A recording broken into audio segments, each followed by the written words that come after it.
Welcome to the Angry Nerd Podcast. My name is Arshawn Wade, aka the Angry Nerd.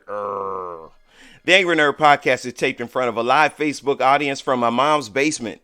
The Angry Nerd Podcast is brought to you in part by some bad life choices and a few shattered dreams. The Angry Nerd Podcast is made possible by money that my wife gives me from my SSI check, some chick named Joni, and proceeds from listeners like you. If you want to be one of the listeners that helps contribute to this show getting better and better, go to Cash App. My Cash App is $ The Angry Nerd. Pick up one of the Angry Nerd Podcast t-shirts. They are black and white, black or white, and they come in sizes small through extra large. And for the very low price of $20 plus shipping, you can get yours. Big announcement. I have a new design for the Angry Nerd Podcast t-shirts. I don't have them printed up yet. I just finished the design this week. So I'm excited to bring that to you guys, and I won't say next week. Don't hold me to this, but over the next couple of weeks, you will see the new Angry Nerd t-shirt design. So I'm excited to present that to you guys. I hope you guys fool with it. While I'm talking about my business, let me give a shout out to Savage Hippie. They have launched their second episode of their podcast, so shout out to those guys. Yep. I love seeing my homies doing big things. Speaking of Savage Hippie, we got the Savage Hippie and the Custom Tees by Arshawn collaboration, bringing you a comedy show to the Little Rock area and pretty soon the Batesville area as well. So me and the guys over at Savage Hippie are super excited about that. We're going to keep you guys posted on a date. I think we have a venue locked down. We just have to work out the particulars as far as a date. So, and as soon as we have that information, I'm going to bring it to you guys. Before I got into tonight's topic, which is the origin of the Angry Nerd, I wanted to first give a shout out to Miss Cicely Tyson. Rest in peace. She dedicated her life to, in my eyes, as a young black man, being everyone's mother, everyone's grandmother. It's like Cicely Tyson was a pillar in the black community, and she will be sorely missed. That was everybody's grandma. She always had a role where she dropped jewels, she dropped gems, she gave really pertinent advice. I think that she is going to be sorely missed. So there's some big shoes to fill right there for some of our female influencers in the African American community. So hopefully somebody steps up to the plate and plays that mother role as well as Miss Cicely Tyson did. Excuse me. And also, let's give a shout out to domestic violence. Domestic violence in light of Chad Wheeler of the Seattle Seahawks assaulting his girlfriend or fiance, wife, whatever it was. Domestic violence is real, and it's something that needs to be dealt with. We have to get communication skills built in our communities. We have to get conflict resolution training. We have to do something differently because this is something that's happening pretty regular, you know. And the NFL, in typical NFL fashion, they fired the guy, they dropped him, and it's like I don't dig that, because what if this guy does have a problem? I've heard things talked about like mental health and CTE. But if that's the case, why not help this guy? Why not get this guy some counseling? Why not get him some psychiatrists? He has value to your company, obviously, because you guys drafted him into the NFL. So he runs into some trouble and you guys turn your back on him. I always thought the NFL and the NBA were real sketchy for that kind of stuff, because you turn your back on people who have made you money when they find themselves in some trouble. And it's like, we're going to separate ourselves from that. That's trouble, you know. So I think that's very unfortunate. But I do think that it's a cop-out. I do think that when you beat up your girlfriend, if you're a man who beats up your girlfriend, you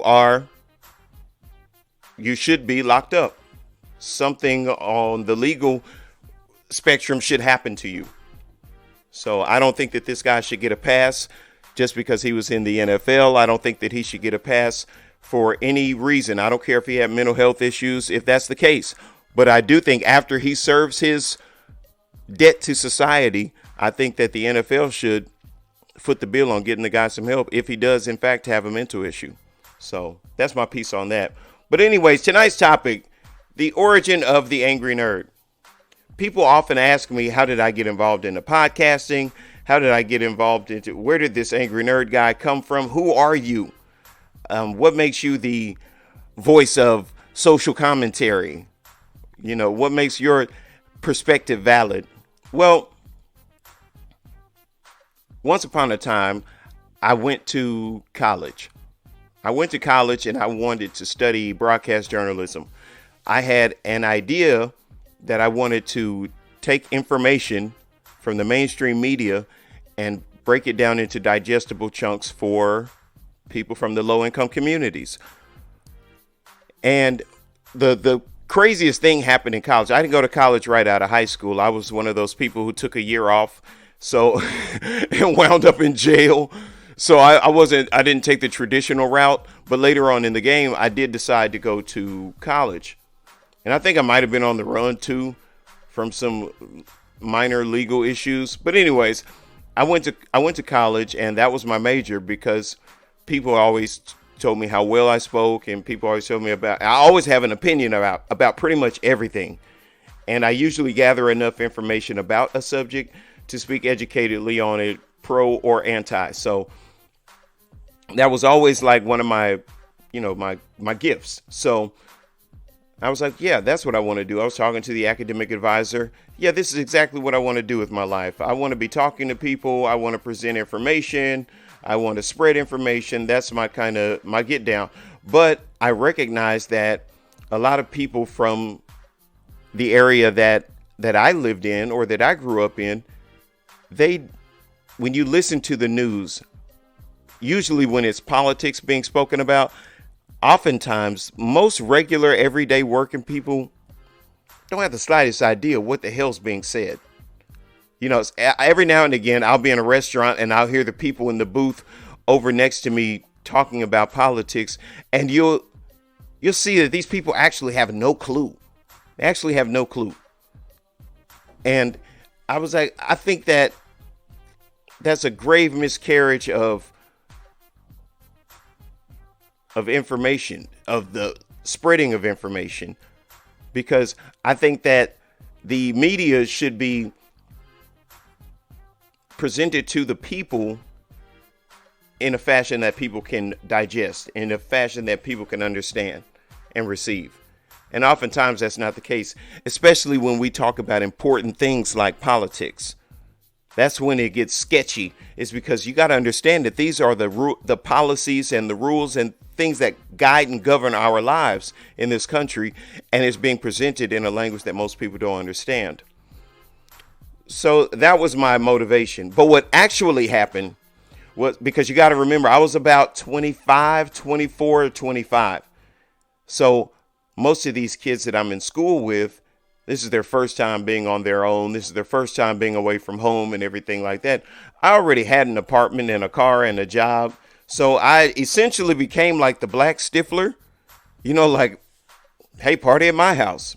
No, we don't have to worry about my parents. I have my own place. What are you talking about? So I ended up being the black Stifler, and I pretty much flunked out of college almost immediately. Yeah, I remember when my first grades came out, it was like, I don't even think I signed my name on paper in a few classes. It's like, how do I got a grade in this class? I don't even know this lady. Never even went to the class. I had at least 2 classes that I never went to. And I just got sidetracked by the party element of higher education, because contrary to popular opinion and belief, people in college party. I don't care if it's a community college, a VOTEC, people who are going to get their education party. So, and there are people like myself who couldn't compartmentalize the partying and also the studying. So it was all party and no work, all play and no work for me.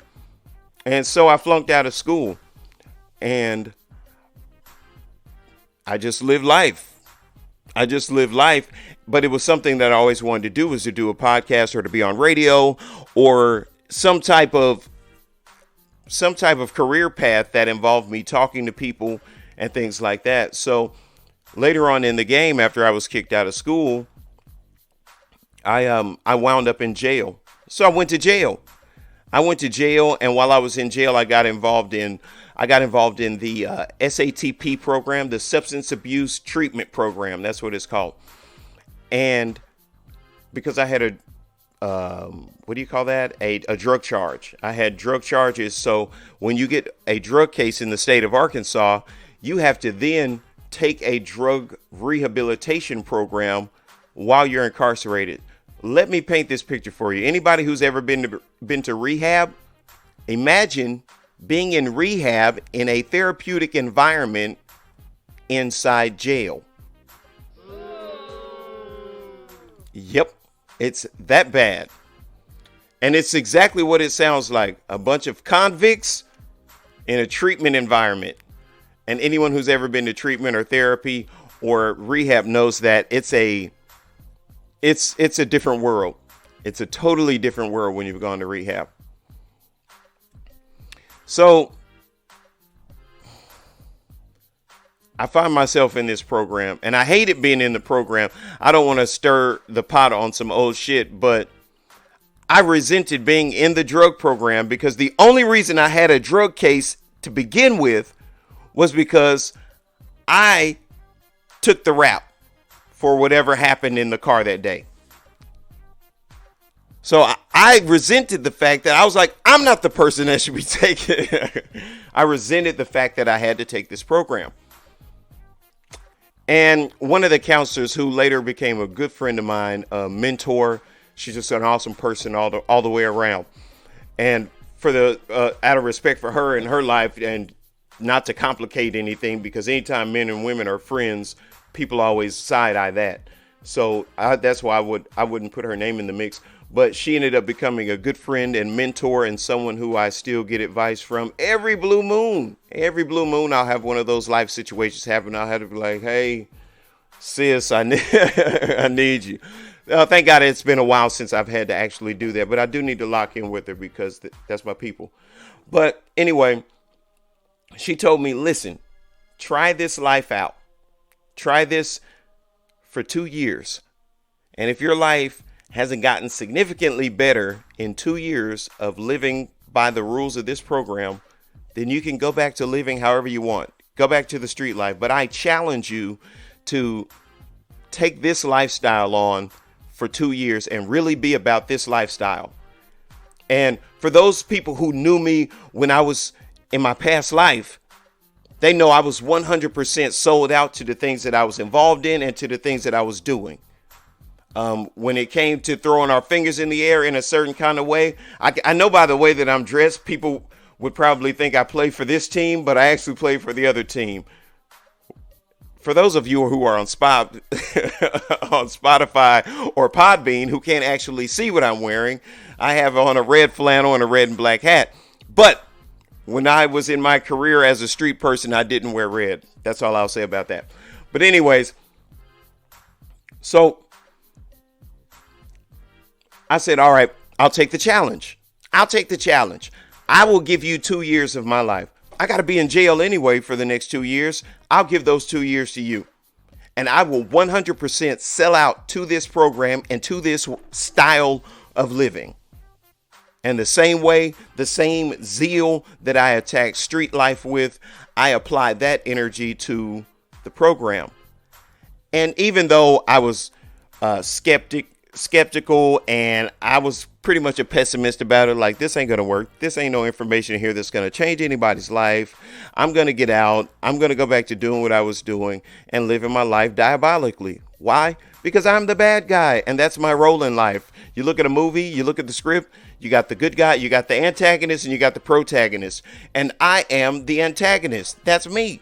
You know, I am the bad guy, and I accepted my role in life because I had made so many mistakes at this point that I felt like I had come to a point of no return, and that I am the bad guy, and this is my role. I slap people once in a while. I put my foot in the mofo's ass once in a while.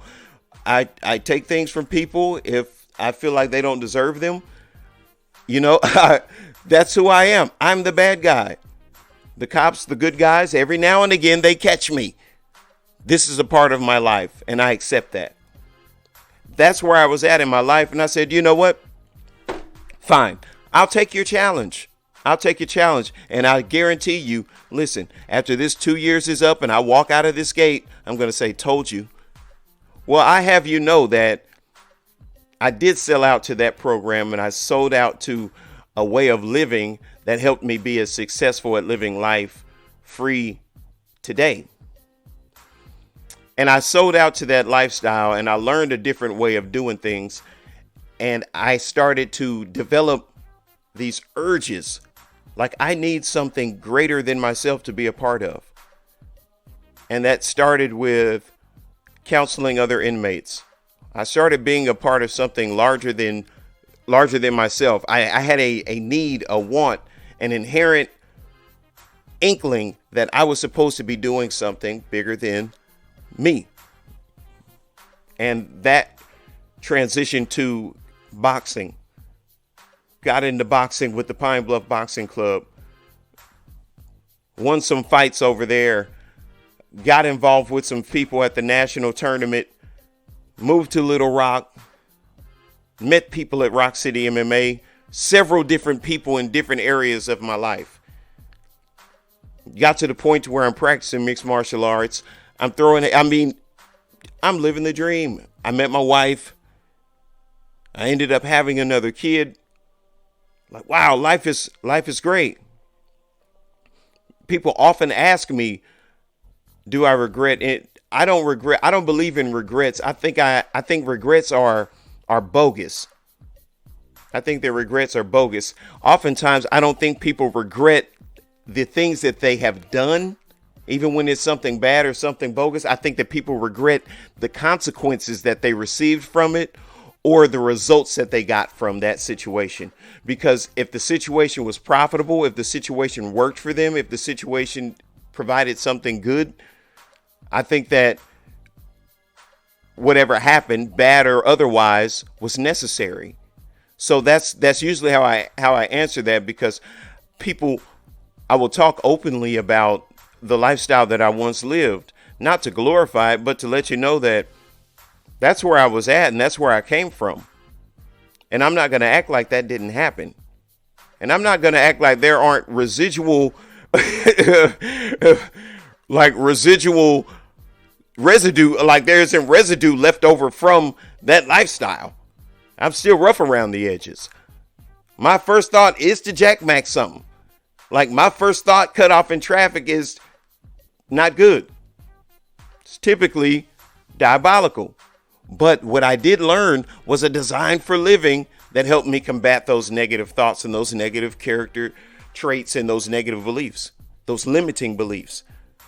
So I say shout out to the SATP programs, shout out to the whole TC community, because I believe it's that necessary. I believe in that program so strongly. I think that they shouldn't let people out of jail until they've successfully completed that program. That's how strongly I believe in that program. And I oftentimes encourage guys, because I've had opportunities to speak at rehabs. I've had opportunities to speak at halfway houses. I've had opportunities to speak to the youth and work with the youth. And one of the things that I like to tell them is that life is about choices. The choices that you make define who you are.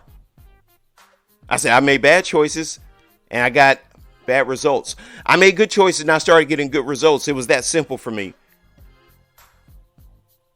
And I'm not going to act like police brutality. I already regret what I'm going to say, because I understand how people can take it. So I already regret what I'm about to say, but it was like I waved a magic wand. I stopped doing crime. I stopped having problems with the cops. I haven't had a problem with a cop in so long, it's ridiculous. The only thing different It's the things that I do. The cop's out there doing his job. A very clever counselor helped me see that. The snitch, there's nothing wrong with the snitch. There's nothing wrong with the cop. There's nothing wrong with the investigator. There's nothing wrong with the detectives because they are all doing their job. If you were doing your job, the snitch wouldn't have had your information to take back to the cops. If you were doing your job, the cops wouldn't have ever had your name. They wouldn't have ever been able to start an investigation. They all did their jobs. You got pinched because you weren't doing yours. And see, I removed myself from that equation. So now the snitch and the cop and the detective and the investigator don't apply to me. I'm not worried about that process because I've learned how to live a life absent the activities that bring me around those situations. So one thing led to another. And like I said, I've always been a talker. I've always had opinions. And growing up, arguing was like a sport for us. Arguing and roasting. We called it bagging or ragging when I was growing up. But roasting and arguing. These were like our hobbies. This is what we did. So I love talking. And I remembered I was going to go to school, or I was going to school for broadcast journalism. And I said, hey, why not? So I started researching what kind of equipment that I would need. And I started researching how do I start a podcast? And at the end of this is the takeaway. This is what I want people to take away, because people ask me all the time. They find out, like, people just know you as a dude. But they're like, wow, like you have an LLC? You have a business? Like, oh my goodness. And I'm not acting like I'm a Fortune 500 company or nothing, but I have taken the steps to become legitimate on the business side of the game. I have taken certain steps that people don't realize are so easy and simple. So my thing is this. I say this about fitness. I say this about business. And I say this about any hobby or any dream, whatever it is, start. Because that's what I did. I started talking on a cell phone. Before I got a microphone, before I got a computer, before I got lights, before I got background music. Hey, DJ Platinum Wax, man, I know you out there, boy, and I know you're listening. I told you I need a new banger, man. I tried to call you the other day, but the phone said, doo, doo, doo. I said, I don't know what's going on, man. 1993 ringtone. Usually they just say this caller isn't accepting calls right now, but they gave you the old school tone. Doo, doo, doo. We're sorry. So DJ Platinum Wax, man, holler at the kid, man. I need a new beat. I need you to help me out. I told you I need some new music. I need that boom, boom, clap. I need some of that old school 90s feel stuff. You know what I'm saying? Hey, matter of fact, here's a challenge. Any of my listeners out there, if you know somebody who makes beats, put me in contact with them. So we're going to put pressure on my brother DJ Platinum Wax from Young Black Wise Guys Records. But anyway, to me, starting, even if it's a little shabby, even if it's a little ghetto, a little bootleg, it's all good. That's the most difficult thing to do, is start. Once you start, consistency is key. When I started, I had 2 followers. And I think one was Aaron Vincent and the other one was his kids. So it's like when I started, I had 2 followers. And at the rate we're going, by the end of the month, we'll have 100 followers. My goal is at the end of the year. My goal, shout out Dylan Brackley. What up, boy? I see you, Jay Mayhem. What's up, boy? But if you're on Podbean or Spotify and you're wondering who I'm talking to because you don't hear another voice right now, I'm talking to the chat because I broadcast from Facebook Live as I record this for Podbean, Spotify, and YouTube. So be mindful when I'm talking to these people, so you don't think that I'm crazy. Most people think I wear a tinfoil hat sometimes anyway, but I'm not crazy. So I'm talking to my homies over here in Facebook Live. So get started and stay consistent. It's like no matter what, your job change, okay, regroup and get back to business. Continue to create content. Continue to engage your audience. Continue to grow your audience. Don't worry about the numbers. Don't look at likes. Don't look at subscriptions. Don't look at any of that stuff. I won't say don't read the comments, because I think even the people that say they don't read the comments, they read some of the comments. I don't think anybody has transcended the ego that much to where they don't read comments. I call cap on that. Every day of the week, I call cap on somebody saying they don't read the comments. So I won't tell you not to read the comments, but what I will say is don't be discouraged by how many likes or how many followers you have. If you have something to say, say it. If you have a product that you're working on, let's get it out there. If you have body goals, let's get them. Don't wait till the summer. Don't wait till the summer to come around and then talk about, hey, Arshawn, inboxing me. Can you help me blast this belly fat in 3 days? No. If you'd have contacted me 8 months ago, 9 months ago, a year ago, there'd be something that we could do. But the people who actually need a personal trainer, the people who actually need somebody to coach them and work with them, those are not the people that hit you up. What did Prince say? Does anybody, where my old people at in the chat? What was the name of that song that Prince had? The Beautiful Ones. The beautiful ones there. The beautiful ones. These are the people who inbox me. You go look at their page and you scroll through their pictures. You're like, what do you want? You already got everything. What do you want? Why are you talking to me? You're already gorgeous. You already have a great body. What do you want? Well, I have this little bit of fat right here. And they'll send you a picture of them holding a piece of their skin. That's not fat. That's skin. That's called skin, sweetie. Okay? Now, you have a friend on your page that I saw that needs my help. You need to be reaching out on her behalf. So, get started. Stay consistent. Get started and stay consistent. And I don't care what it is that you're doing. Apply this principle. Get started, stay consistent. And that doesn't mean that life isn't still going to happen. Life is still going to happen. You're still going to have problems with your family. You're still going to have problems with your girlfriend. You might get fired at work. You might get a flat tire. You might get into a car accident. No matter what happens, stay consistent at whatever it is that you want to do. And I practice that principle in everything that I do. I want to be consistent. That's even my fighting style. I'm putting that out there for anybody who fights at 155. I will tell you my secret because I feel so confident in it. I don't care that you know. Consistency. You might be faster. You might be stronger. You might hit harder. I hit hard. I'm fast. I'm tough. Consistently. How long can you hit that hard, that fast, that strong? How long can you do it?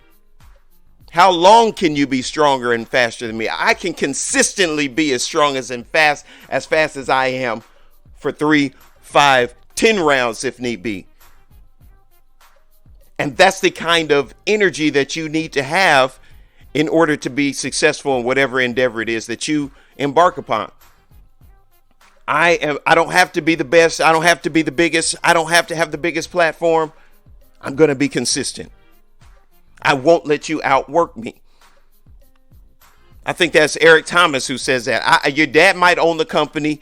Your uncle might be the CEO. You got all the opportunity. I will not let you outwork me. I do not believe in losing a fight because I was out of shape. If you were the better man that night, I tip my hat to you, and I can respect that and I can live with that. I cannot live with losing a fight for something that I can control. I can deal with it. He's just a great wrestler. He was a better jiu-jitsu guy. He's a better kickboxer. I can live with that. What I can't live with is I got tired in the second round. I got tired in the third round. Because that means I didn't do everything that I needed to do to be prepared for that fight. Don't let your business falter for something that you can control, which is your consistency. Don't let your dream be shattered because you didn't properly prepare. Be Ancient wisdom, aka the Bible, says be instant in season and out of season. You never know when your opportunity is going to come.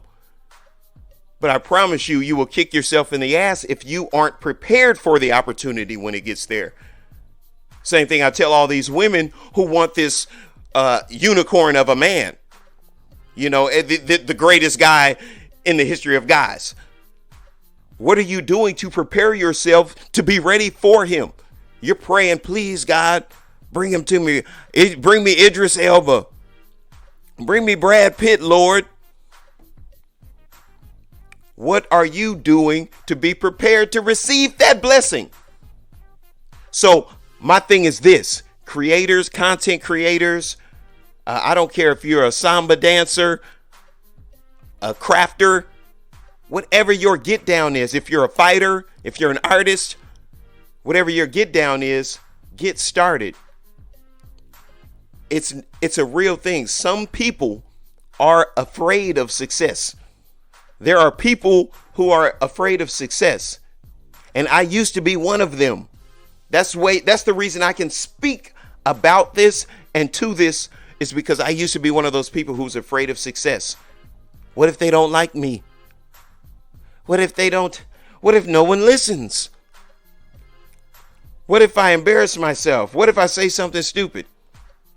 I heard one of the people whose shows I like watching a whole lot say, hey man, if you talk a lot, you talk for a living, eventually you're going to put your foot in your mouth. It happens. But I'm not going to let it define me. It's a bad moment. It happens. Keep on rolling. It is what it is. But say your shit. Excuse me. At the end of it, say your shit. Don't leave it for someone else to say it. Don't live with, oh, what would have happened? What if? Man, I could have. Do it. People civilians ask me about fighting all the time. Civilians ask me about fighting all the time, and I try to get them to understand. Just do it. Most gyms, we are a strange ilk, fighters. I have in my fighting career, I haven't met any of the assholes, any of the beef guys, the trash talkers. I haven't met anybody like that. I've only seen one altercation, but I haven't fought anyone like that, and I haven't met anybody who's like that. So, excuse me. Most of us, it's crazy because people don't realize how nice fighters are because they see what we do as such a barbaric thing. So people don't want to. I see people come into a gym and you can see like they're like, oh, wow, these, they look at you like, oh, these guys are dangerous. And then when you say, hey, how's it going, man? You're new here, and you start talking to people and they feel the warmth and the love, then usually they let those defenses down after a while. But I encourage normal people to go to a gym, go to a martial arts gym, go to a boxing gym, go somewhere where they're throwing hands. And most people, there's a waiver that you can sign and what do you call that? Like a dating period where it's like, I don't know, 2 weeks or a month that they give you a little trial membership. See if you like it. Go get socked in the face. Go get choked out. Go see what it's really all about. Don't get to the end of this life. That was my motivation. I do not want to get to the end of this life and say I should have did this and I should have did that. I could have done this. I had a lot of talent at that.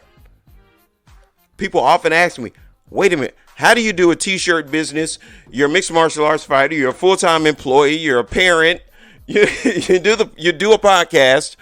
You're doing stand-up comedy. Well, these are things that I always wanted to do, and I didn't have the courage to do them, and I didn't have an avenue or a lane, or I felt like these things were so far out of reach and so far-fetched that they couldn't ever happen for me. Until one day someone gave me the secret ingredient. Get started. Just start. Whatever it is, you're going to suck at whatever it is. Does anybody remember their first kid learning to walk? Does anybody remember that process? Watching your baby go from crawling around on all fours to standing up one day, kind of wobbly, tripping and falling, falling and busting their head on the coffee table. Does anybody remember that? Every time you do something new, you suck at it. And then in a couple of years, you have to they couldn't walk 2 years ago. Now you have to tell them to stop running. You know, and that's how it happens in life. But I think that I think that sometimes we fall in love with our insecurities. We fall in love with the things that hold us back. I think that we fall in love with our fears.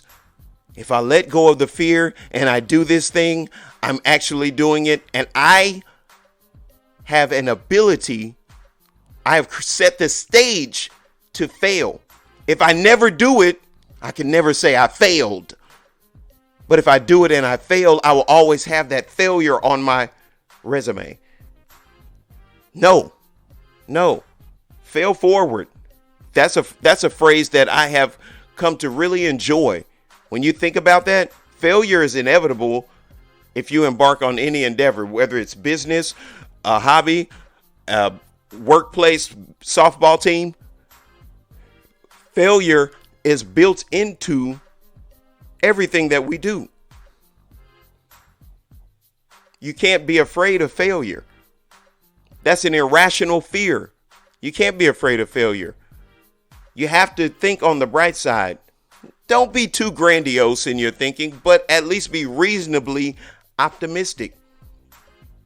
I think it would be unreasonable for me to think that next year I will be in competition with Joe Budden and Joe Rogan and the Breakfast Club. I think that would be unrealistic, but I think it would be very realistic that by next year I can have 10,000 followers and 10,000 listeners. That's a goal. That's one of my goals. And I think that is a reasonable goal. An unreasonable, unrealistic look at things is that, hey, I'm going to be charting out in this bitch. Y'all better get on the train now. You know, I think that would be unrealistic. So set these goals up for yourself. And I'm saying this as somebody who is in the process of doing it. Throw caution to the wind. Take that dancing lesson. You have the rhythm of a praying mantis. And you can't dance. You're stiff. You don't get it. Go take that dancing class that you always wanted to take. Learn how to dance. Learn how to salsa. As much as I'm not all the way for it, go take the pole dancing class, ladies. You always wanted to surprise your man when he came in from work and put your little pole up in the bedroom and get your freak on. Go take that pole dancing class. Those are all the rage now. I'm not a big fan of it, but go do it because it's something that is going to edify your spirit. Something that's going to edify that thing on the inside of you that needs to be tickled. Go ahead and do that. I think that's why we see so much depression today. I think that's one of the reasons we see so much mental health today because we don't do a lot of worthwhile things. Oftentimes we live on our phones. After work, after 8, 10, 12 hours at work, we come home, we open a beer or we eat some food or we smoke a cigarette or whatever the case may be. We do something sedentary. We don't get up and we don't get to moving. And then stinking thinking sets in. We get funky.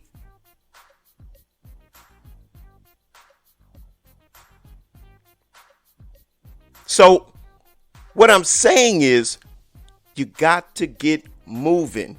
And I'm going to use a phrase coined by my friend. I like using that word and meaning it.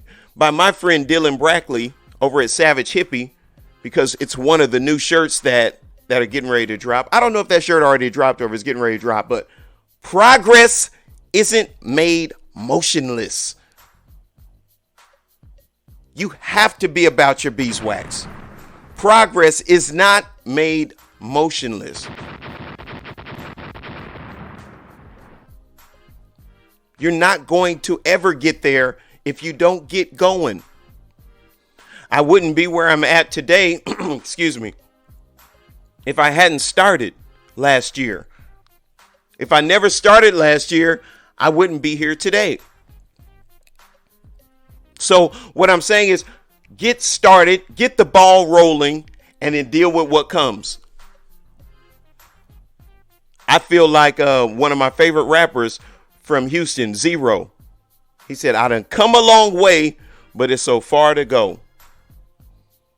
And that's exactly how I feel. I've come miles away from where I was, but I still have a journey ahead of me. I still got a long way to rock to get to where I want to be.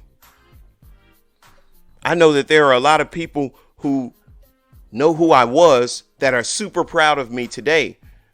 And oftentimes it's not that I can't accept a compliment. It's that I'm so focused on the next thing. It's like, yeah, that's cool. Thank you. I appreciate it. And I love you. I love you for what you're trying to do, putting good energy toward me and everything like that. But I got some business over here that I have to attend to. I got to be about my beeswax. So big things are coming this year for the podcast. We are looking at changing the layout, looking at doing more of a setting up a set, and actually, okay, let me stop acting hoity-toity like that. Y'all know I'm hood. Oftentimes people don't realize that I have hood qualities just because they think that by the way that I speak that I'm like a real preppy dude, but I'm actually very hood. So let me stop being hoity-toity talking about we're creating a set. We're actually converting our living room. We're actually converting our living room into my set. That's what we're doing because half of the living room is already dedicated to like my t-shirt business. I ordered some partitions and stuff so you could separate my workstation and area from the living room. We got a weird living room set up anyway, and I just took advantage of all that extra space that we don't use. So I got to put the partitions up and close that off so you guys can't see the magic that I do over there with my t-shirts, and there's paint everywhere and vinyl and all kinds of stuff over there. But yeah, so we're looking at a new layout. It's going to be more of a coffee shop setting, that kind of get down. And I haven't all the way decided whether or not we would do Man Talk, Tall Shit Talk Tuesdays on actually on social media. Like I said, just because of some of the content and the language, this is men talking about man stuff. And we're going to be using vernacular that isn't suitable for some people will not find suitable for their children. And some women won't find suitable either because this is barbershop talk. This is, water cooler talk. And it just may not be for you. But if you don't have a weak stomach and you're a lady, I think that it could be very beneficial for you to hear some of these conversations that we have. So I encourage you, it's not for the faint of heart. Let me say that. Parental advisory is strongly cautioned because we're using barbershop vernacular. It is what it is. We're talking like we talk. And I just want to put a warning out there for anybody who's coming over from the Angry Nerd podcast, the main show, over to the segment Tall Shit Talk Tuesdays. You should tell by the title, we ain't pulling no punches over there. So I just wanted to make sure that you were aware of that before we embarked on that journey. So, and like I said, this week, I guess I spoke wrong. People thought it was going to be this past Tuesday, but it's actually next Tuesday when the first installment of the Tall Shit Talk Tuesday by the Angry Nerd is going to air. So I will keep you guys posted on that, man. And I hope somebody got something out of this. Once again, I want the takeaway to be get started. Don't give up on your dreams. People oftentimes laugh at my intro, but it's true. That's exactly how the Angry Nerd podcast came together. Broadcast live. The only thing that's not true is I'm not in my mom's basement. I have my own. Don't live with my mom.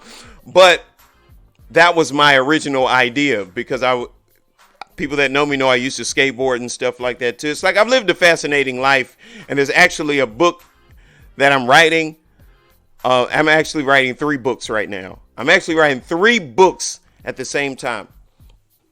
That's a journey. I got How to Write a Book for Dummies, I literally, and I didn't even buy the book. I just walked around Barnes and Noble reading some excerpts from How to Write a Book from Dummies. And so now I'm writing 3 books.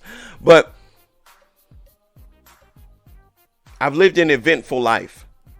I've done a lot of stuff, and I think that people will benefit from it greatly. And what I'm saying is, excuse me, I came from a very seedy, sordid background, and I've gotten to the place that I'm at right now today. Excuse me. So for my people out there who took the traditional route to education, who aren't ex-criminals or who aren't ex-felons or anything like that, oh, you're in such a place of advantage that you don't realize you could have the world by the balls. If you just get started, you might be the person who comes out with next year's big single, but it won't get made until you write it. You might be the person that comes out with the best chili, the best deer chili in the history of deer chili, but you won't write the recipe. You might end up being the person that cures cancer, but you won't get off your ass and go to school like you've been wanting to. You've been wanting to go to med school, and you're talking yourself out of going to med school. It's expensive. It's going to take a long time. I'm not going to get a return on that investment for 20 years. You're talking yourself out of it. And that's what we oftentimes do. That's how we wind up with these lackluster, dull, humdrum lives. Because somewhere along the lines, I was riding one day, and I think I was under the influence of marijuana.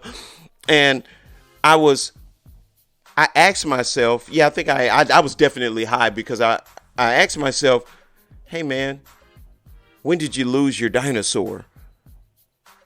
And I was like, self, what are you talking about? You lost your dinosaur, Arshawn. Do you remember that at one point in time, you thought that if you tried hard enough, you could move something with your mind? Do you remember sitting in front of that Coca-Cola can for hours trying to make it move? And you thought maybe possibly you did move it a centimeter or two with your brain power. Yeah, I was a kid. I was stupid. So what are you talking about? You used to believe that you can do anything.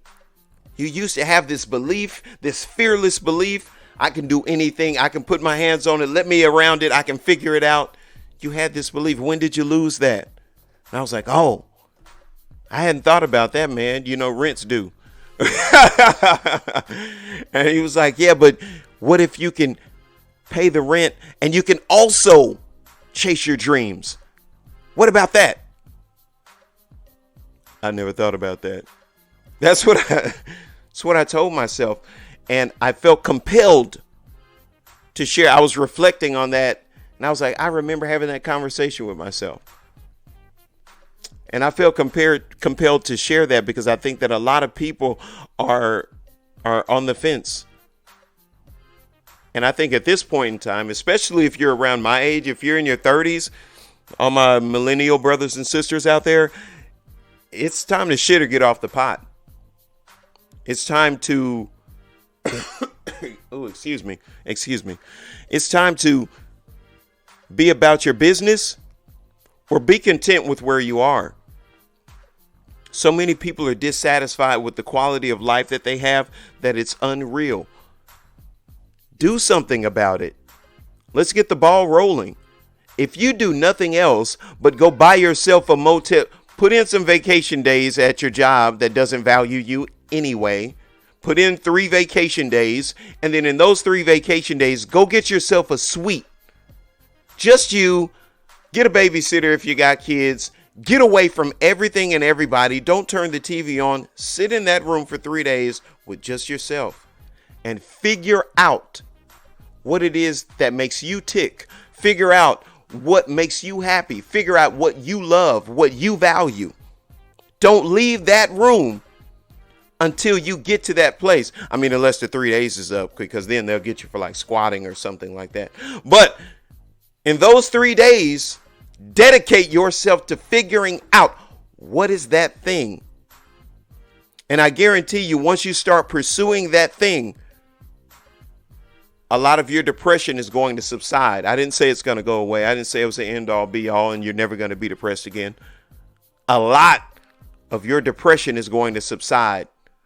The way that you view society and the way that you view people and the way that you interact with people is going to change, because now you are a person who is living not with a purpose, but on purpose.